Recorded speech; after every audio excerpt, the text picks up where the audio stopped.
sont restés, donc les gens qui sont venus déjà peut-être parler un peu pour faire signer le 21e roman intitulé Barbe Bleue. Je ne sais pas, on demande qui l'a lu pour savoir si on peut parler de la fin, pour pas gâcher le plaisir. Il y en a qui l'ont pas lu. En fait, non, baissez les mains. Qui est-ce qui l'a pas lu?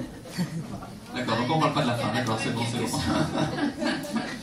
Donc on ne parle pas de la fin, parce que Barbe Bleue était intéressant sur la fin. Mais ça va rien, on va parler du début. En se souvenant, au fond, de cet affrontement qu'il y a probablement dans tous les livres déclinés de façon différente et parfois de façon très proche d'univers que l'on a déjà vu. Si on ne pense pas à Hygiène de l'assassin en lisant Barbe Bleue, c'est qu'on ne vous connaît pas très bien, mais on y pense comme si la rencontre violente d'Hygiène de l'assassin s'était, avec le temps, raffinée. Oui, il y a de ça, et puis il y a aussi que les personnages ont infiniment progressé. Hélène Miriot est très supérieure à Prétexta à tout point de vue, et j'ai envie de dire que surtout le personnage féminin est très supérieur. Parce que quand même Nina, elle était assez abjecte, alors que je trouve que Saturnine est tout simplement parfaite. C'est ça, vous avez inventé une Cosette parfaite. Quelqu'un qui révélerait d'autres personnes et qui les révélerait avec une élégance absolument incroyable dans une situation impossible. Situation impossible, mais que cependant on est sans cesse amené à connaître quand on est une jeune Belge, ou même une jeune pas belge du tout, qui débarque à Paris et qui doit trouver un logement. C'est une galère pas possible, on n'a pas d'autre choix que la colocation, et la colocation à Paris, c'est vraiment l'aventure. Est-ce que c'est important qu'elle soit belge? C'est terriblement important. Je trouvais une des choses qui m'irrite dans Barbe Bleue, c'est l'inconsistance du personnage féminin, des personnages féminins. Je voulais une femme consistante, donc une belge, c'est le sommet de la femme consistante. Je dis comme ça, je n'avais pas vu jusqu'à là. Pourquoi c'est le sommet de la femme consistante? Vous n'avez pas l'air de vous... Je parle des femmes belges. Des femmes belges en plus. Je vous prie d'aller vous documenter sur les femmes belges. Je devrais, parce qu'on n'est pas loin quand même. Je devrais être assez au courant. Mais non, je ne l'avais pas vu comme ça. Parce que malgré tout, ce qui est épatant dans cette histoire-là, c'est que vous reprenez le conte, c'est-à-dire qu'il y a une pièce où on ne peut pas se rendre, interdite, et on comprend qu'il y a un vrai danger assez rapidement dans cette pièce, que l'on ait lu le conte ou qu'on ne l'ait pas lu. Ce qui est admirable, et c'est pour ça à mon avis qu'elle vous plaît vraiment, cette Saturnine, c'est qu'elle va contourner ce danger de façon remarquable. Non seulement elle va le contourner, mais en plus de ça, elle va s'arranger de l'amour qui pourrait naître de ce contournement. Elle est d'une bravoure absolue. Bon, en même temps, on la comprend. Elle a essayé plein de logements à Paris, ça ne fonctionne pas. Elle comprend vite que celui qui lui propose cette colocation est un serial killer, mais ça ne la dérange pas. La chambre est propre, elle est pragmatique, ça lui va. Elle est propre, elle est plutôt très agréable. Elle est très bien, je dis propre au sens nobiliaire. Parce que non seulement elle est ça, mais en plus de ça, elle va devenir extrêmement pratique, parce que ça ressemble à une chambre au départ, et là, ça va être très vite une demi-pension, parce qu'il va être question de nourriture extrêmement rapidement. Mais c'est-à-dire qu'il faut qu'il la séduise. Or, d'emblée, il ne lui plaît pas physiquement. Alors, il doit contourner son peu de... Donc, il trouve autre chose. Et je trouve que c'est un très bon moyen pour séduire une femme que de lui faire des bons petits plats et que de la faire boire de très bonnes choses. La cuisine est un art et un pouvoir. Il est hors de question que je me soumette à celui de qui que ce soit. Donc, non seulement il va falloir qu'il soit plutôt doué à la cuisine, mais en plus de ça, elle a un a priori relativement, pas négatif, méfiant à l'égard de celui ou de celle qui pourrait lui faire la cuisine. Il ne faut pas oublier que 8 femmes au préalable ont disparu dans des circonstances mystérieuses. Elle peut éventuellement penser qu'elles ont été empoisonnées. C'est ça, ça serait une des possibilités oui. de l'affaire. Jusqu'à quel point c'est important le lieu dans lequel se situe le roman? Je prends les deux derniers, Amélie, pour qu'on comprenne bien. Celui-ci est dans un endroit fermé, un lieu clos. Ça pourrait presque... Ça fait penser à Nero Wolfe, vous savez, ce détective qui sortait jamais, qui résolvait tous les problèmes sans jamais quitter l'appartement, et qui s'oppose extrêmement, aux grands espaces du précédent roman qui allait l'Amérique, le désert. Est-ce que ces lieux-là attirent une histoire, racontent une histoire? À quel point ils sont importants? Ils sont terriblement importants. Ma précédente histoire était une histoire sèche, c'était vraiment une histoire de désert. Ici, c'est une histoire de luxe. l'un des principaux adjuvants d'Elémírio, c'est le luxe. Elle est captive de ce lieu parce qu'elle en a marre d'habiter dans des bouges et de dormir sur des vieux canapés qui sentent la cigarette. Elle arrive dans cet endroit somptueux et d'entrée de jeu, elle sait qu'elle succombe au luxe. Donc c'est très important que ça se passe là.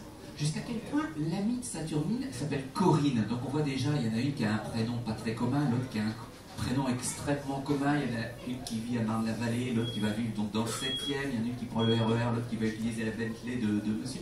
Jusqu'à quel point elles sont importantes l'une par rapport à l'autre? Qu'est-ce qu'apporte Corinne dans cette histoire-là, justement? Bon, il y a Seuran de voiture, tu rien venir. Quelle transposition pouvais-je trouver à Seuran? Bon, ici, on va dire que c'est la parente pauvre de Seuran. En même temps, elle est un petit peu la conscience de Saturnine. Elle sait avant Saturnine que Saturnine va tomber amoureuse. Corinne est une jeune femme très simple et de bon sens, qui voit le danger bien avant Saturnine.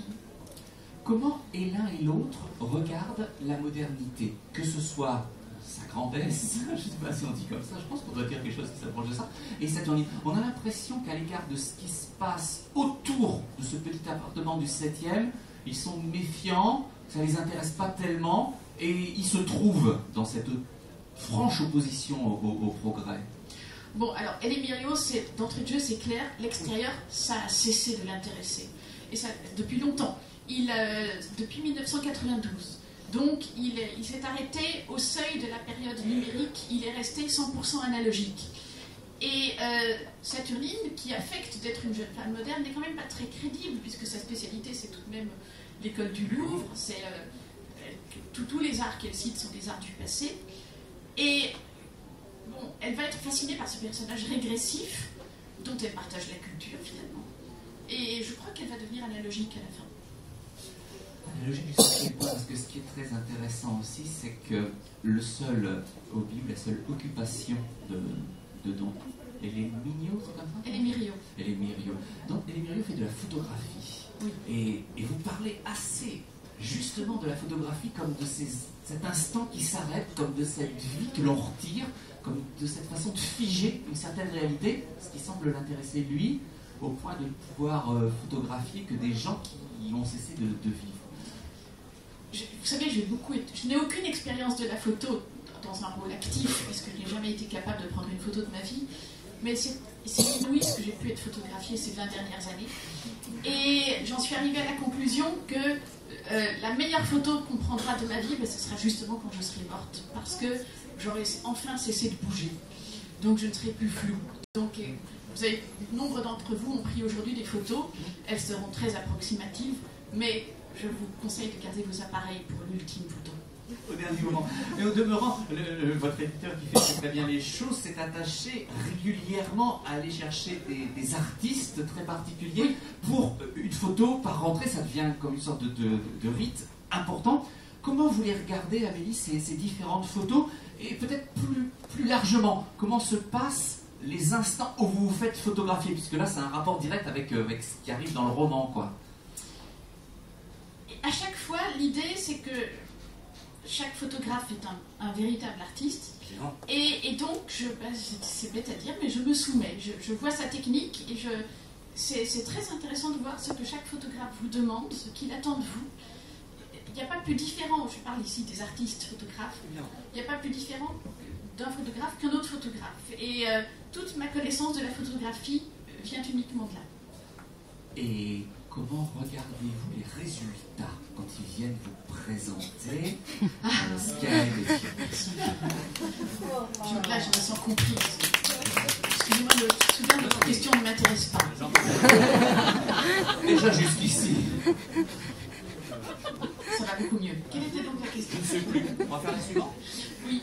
Non, je demandais comment vous regardiez le résultat, Amélie. Le résultat des photos. Écoutez, c'est ça qui est génial quand on a affaire à des véritables artistes, c'est qu'ils vous transfigurent. C'est-à-dire que c'est exactement le contraire de la photo de famille. La photo de famille est une photo généralement prise à table, la bouche pleine ou ouverte. Et ça donne des cauchemars, d'autant plus que c'est généralement agrandi et envoyé en 50 exemplaires à toute la famille. Bref, c'est le cauchemar. Les photos des grand photographe, c'est le contraire de la photo de famille, on est transfiguré, on se dit mais qui est cette personne? Et c'est ça qui est bien, moi j'adore quand je vois une photo de moi et que je ne sais pas qui c'est. L'autre grande occupation d'Elemirio, c'est donc la nourriture, on l'a dit un tout petit peu, mais avec quelque chose de très particulier dans la nourriture. Au niveau des boissons, c'est Saturnine qui va lui faire découvrir le champagne, tous les champagnes. Comme il a beaucoup d'argent, il va s'attacher à faire les choses très très bien. Mais ce qui l'intéresse lui, c'est l'œuf. Ah oui. Et ça c'est très fascinant parce que d'une certaine façon ça vous intéresse vous aussi. Énormément. Je me souviens, le premier livre qu'on n'a jamais pu lire était l'histoire d'une omelette dans l'espace. Je me souviens d'une rencontre particulière au Musée des Beaux-Arts où vous aviez choisi un tableau qui était aussi un œuf de Jérôme Bosch. Enfin, c'est peut-être pas de Bosch, mais qu'importe. Si, c'est de Jérôme Bosch. Ouais, c'est ça. Oui, oui. Oui, mais enfin, ils ont des doutes sur le fait que ce soit vraiment lui, vous vous souvenez? Il avait expliqué ça, le Si vieux vous monsieur. verrez que dans 5 siècles, on aura des doutes Sur ceux qui ont écrit ça, vous Oui, croyez? j'adore ça. Qu'est-ce qui vous fait très classe, c'est quand on est plus sûr. Écoutez, j'ai une obsession absolue pour les œufs. D'abord pour la raison la plus simple du monde, c'est que je trouve que c'est un des meilleurs aliments. C'est un aliment que j'aime tellement que je n'en mange pas. Parce que je ne suis pas capable de manger peu d'œufs. Donc, quand j'avais 20 ans, j'ai fait exactement comme Elemirio. Je me suis dit, après tout, peut-être que je les supporte très bien. Et si je me laissais aller à manger tous les œufs que je veux, bah, j'ai vu le résultat.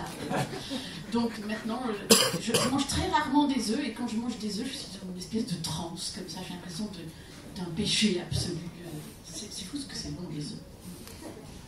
On ment sans même s'en apercevoir. Inutile d'être un menteur pour mentir. Il m'est arrivé tant de fois, par exemple, de dire que j'avais bien dormi quand je n'avais pas fermé l'œil de la nuit. Je ne voulais pas mentir, je voulais qu'on me fiche la paix. Je voulais qu'on ne me plaigne pas. Tout le monde ment de cette manière. On vous pose une infinité de questions depuis 20 ans maintenant sur les livres, sur tout un tas d'autres choses d'ailleurs, dans ce qu'on peut lire dans la presse ou ailleurs. Et au demeurant, à chaque fois que moi je vous ai posé des questions, je ne vous ai jamais pris en flagrant délit de contradiction ou de mensonge, je dois bien le dire. Et pourtant, ça fait un moment que j'en pose. Hein. Mais ça prouve bien que je dis la vérité. C'est ça, vous me dites tout à l'heure, quel est le rapport qu'entretient la romancière avec le mensonge, avec la vérité, avec le petit passage que je viens de lire, la politesse, hein, l'élémentaire politesse. Je dis tellement la vérité que j'avoue qu'il m'arrive de mentir, par exemple dans des circonstances pareilles. Quand vous tombez sur quelqu'un qui vous dit « je ne mens jamais », méfiez-vous. Parce que ça veut dire que ça, c'est vraiment un menteur. Mais alors, en poussant ça plus loin, vous pouvez répondre aux questions, à l'ensemble des questions qu'on pose sur votre travail, sur les livres, sur ce que vous écrivez, sur la façon dont ça se fait, sans que la magie s'abîme, sans qu'il y ait des choses que vous n'avez pas envie de révéler parce que vous voudrez en parler plus tard ou en parler autrement. Est-ce qu'on peut répondre à tout? Est-ce qu'il faut contourner? Comment on fait avec ça? En fait, le plus facile, et c'est là que vous comprendrez que cet ingrédient arrive tard, c'est de répondre en état d'ivresse. Parce que quand on répond, d'ivresse au champagne bien sûr, quand on répond en état d'ivresse, la réponse est forcément magique. Donc voilà la meilleure réponse que je puisse vous fournir. Il suffit d'être ivre au champagne pendant les interviews, ça règle tous les problèmes. Et vous n'êtes pas surpris en voyant le résultat ensuite comme avec les photos? Si, mais justement c'est ça qui est bien. Ça n'a aucune importance. Voilà. Il y a, page 83, une certaine Cassius P, vous vous souvenez, qui est importante dans le livre, mais qui l'est aussi par ailleurs.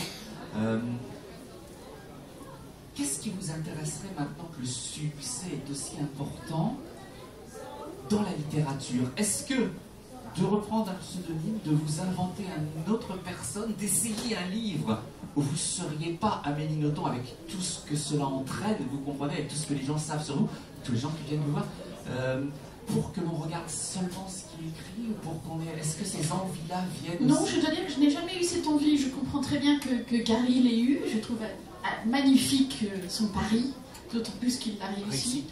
Mais non, écoutez, je me suis donné tellement de mal pour expliquer aux gens ce qu'il fallait me servir à boire que je ne vais pas bêtement me trouver un an pour devoir tout recommencer ailleurs et réexpliquer qu'il faut me servir du champagne. Mais alors, en dehors du champagne qui paraît relativement important, qu'est-ce que vous attendez d'un nouveau livre, d'une nouvelle rencontre, d'un nouvel opus, d'une histoire que vous racontez à nouveau? Je cherche à chaque fois à raffiner mon son. Oui, ce que vous disiez au départ avec les Je cherche à personnages. raffiner mon son et comme j'ai vraiment de très bons lecteurs, je sens qu'ils m'accompagnent là-dedans et qu'ils tendent l'oreille et qu'ils voient en quoi mon son évolue. Et ça, c'est à l'infini de toute façon. C'est à l'infini. Bien sûr. Et est-ce que c'est toujours aussi important pour ce raffinement-là, pour ce son-là, l'histoire que l'on raconte? Ou est-ce que progressivement... Oui, si ça reste, c'est ça. Il y a quand même... On n'obtient pas n'importe quel son avec n'importe quelle histoire. Il faut trouver... Bon, bien sûr, c'est le son qui commente, mais il faut trouver l'histoire qui permettra d'exprimer ce son. Prenons les deux personnages, peut-être plus encore l'hôte que Saturnine. Comment vient-il et comment sait-il? Comment savez-vous? Alors, Hélène Miriot est un cas très particulier parce que c'est mon seul cas de retour de personnage. Hélène Miriot est apparu 3 fois dans mes manuscrits. C'est simplement la première fois qu'il apparaît dans un manuscrit publié. Il apparaît dans un roman dont j'ai publié seulement les 30 premières pages à la NRF qui s'appelle Généalogie d'un grand d'Espagne. Il apparaît aussi dans un autre roman que je n'ai pas publié. Donc voilà, là je voulais écrire mon Barbe Bleue et je me suis dit bon, alors Barbe Bleue chez moi ce sera qui? Et j'ai senti tiens mais c'est tout simplement bien sûr c'était les Miriot. Donc voilà. Il apparaît de cette façon-là, il est déjà là et vous allez le chercher pour cette histoire-là. Parce que je pense que les deux et les Miriot qui l'ont précédé, sans que je me rende compte, devaient être des préparations de Barbe Bleue. Barbe Bleue, chez moi, c'est une vieille histoire. Barbe Bleue m'obsède depuis très longtemps.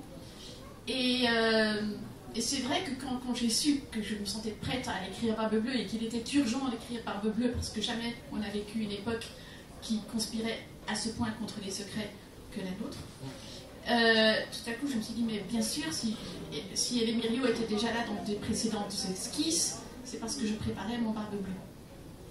Et pour autant, lorsque vous lisez le conte